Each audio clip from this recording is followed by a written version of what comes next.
रेखा के पिता दिल्ली में किसी तरह अपने और अपने परिवार का पेट पाल रहे थे। पर एक दिन, अरे रमेश, तुम्हारी बेटी के तो समझो भाग्य ही खुल गए। वकील लड़के का रिश्ता आया है। अरे वाह, कब करना चाहते हैं शादी? वो लोग तो जल्द से जल्द ही करेंगे। बाकी शाम को मैंने रेखा को देखने के लिए बुला लिया है। तेरा घर छोटा है तो तुम लोग मेरे घर ही आ जाना। राकेश और उसकी बीवी सारी तैयारी के साथ रोहित और रेखा की शादी कर देते हैं।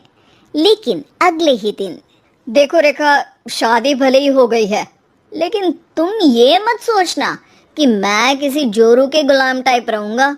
रेखा को रोहित की बात अजीब लगती है। मैं ये तो सोच भी नहीं सकती और ना ही चाहती हूँ, लेकिन शादी के अगले ही दिन इस तरह की बात की उम्मीद भी नहीं थी। रोहित रेखा के मुंह से ये बात सुनकर गुस्सा हो जाता है। अरे, काफी जबान भी चला लेती हो। माँ ने सिखाया नहीं कि पति से कैसे बात करते हैं? रेखा अब चुप रहने में ही भलाई समझती है। रेखा, जल्दी से नाश्ता तैयार कर लो। आज पहला दिन है, सारे काम तुम्हें समझा दूंगी। ये नौकरानी है जो तुम्हें बता देगी कि कैसे कैसे क्या करना है। फिर इसकी कल से छुट्टी है। रेखा भी ससुराल में जी जान लगाकर काम करने लगती है। खाली समय मिलता तो पति के वकालत की किताब उठाकर पढ़ने लगती। ये क्या, जब देखो तब पढ़ती रहती है। अच्छा सुन, कल पिता के घर से 20,000 रुपये लेकर आना। मेरे छोटे बेटे की फीस भरनी है। लेकिन पापा क्यों भरेंगे उसकी फीस? अरे वाह जी वाह, पापा क्यों भरेंगे? तो ये बता, हम क्यों रखेंगे तुझे यहाँ? क्यों खाना देंगे फ्री में? अरे, क्योंकि मैं बहू हूँ इस घर की। तभी वहाँ रोहित आ जाता है। अरे वाह, बड़ी जबान चला रही हो। चुपचाप माँ जो कह रही है वैसा कर, वरना सामान उठा और जा अपनी झोपड़ी में। बेचारी रेखा क्या करती, पिता के घर जाती है, उनको सारा हाल बताती है। पिता भी जैसे तैसे पैसों का इंतजाम कर बेटी को ससुराल के लिए विदा करते हैं। देखा, अब कहाँ से आए पैसे? अरे बहुत माल है तुम लोगों के पास, बस सीधी उंगली से निकालते नहीं। नहीं नहीं माँ, पापा ने अपनी मोटरसाइकिल बेचकर पैसों का इंतजाम किया है। पता नहीं अब वो ऑफिस कैसे जाएंगे।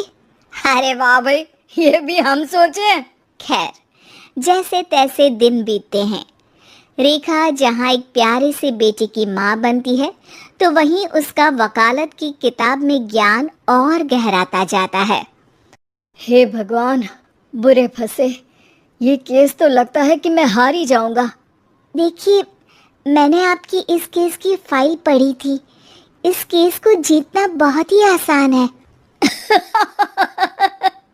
वाह भाई वाह, यहाँ वकालत की डिग्री लेकर भी मैं समझ नहीं पा रहा हूँ, और तुमने रोटी बनाते बनाते ही केस समझ लिया। अरे जाओ जाओ, जाकर मुन्ने को संभालो। केस मैं संभालूंगा। ए लड़की सुन, जाकर अपने बाप के यहाँ से 3 लाख लेकर आ। पूरा घर फिर से बनाना है। छोटे की शादी करूंगी तो छोटी बहू को कहाँ रखूंगी? पूरा घर तो तूने घेर रखा है। ऐसा मत बोली माँ जी, पापा इतना पैसा कहाँ से लाएंगे? अब तो वो रिटायर भी हो गए हैं। हाँ, तभी तो बोल रही हूँ, रिटायरमेंट के पैसे तो मिले होंगे ना। लेकिन वो अगर आपको दे देंगे तो बुढ़ापा कैसे काटेंगे? रोहित रेखा की बात सुनकर गुस्सा हो जाता है। ए सुन, चल अपना सामान उठा, अपना बच्चा उठा और निकल यहाँ से। रेखा के लाख आग्रह के बाद भी रोहित और उसकी सास उसे घर में नहीं रखते। पापा, मैं तलाक चाहती हूँ। बेटा, मेरे पास वकील के पैसे नहीं है। पापा, आप मुझे वकालत करवा दीजिए, अपना केस मैं खुद लड़ूंगी। इस बार रेखा के पिता भी उसे ससुराल ना भेजकर रिटायरमेंट के पैसों से वकालत करवाते हैं। और फिर एक दिन कोर्ट के बाहर, रोहित, आज तुम अपना ही केस हार गए, वो भी उस लड़की से जिसकी तुमने कभी कदर ही नहीं की।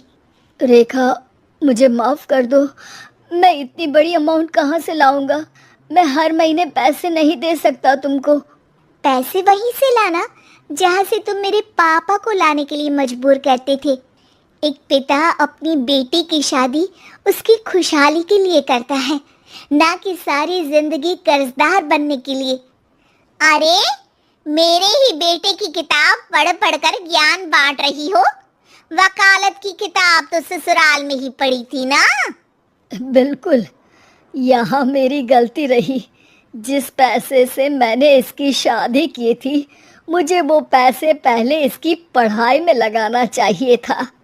और आज रेखा एक जानी मानी वकील के रूप में काम कर रही है।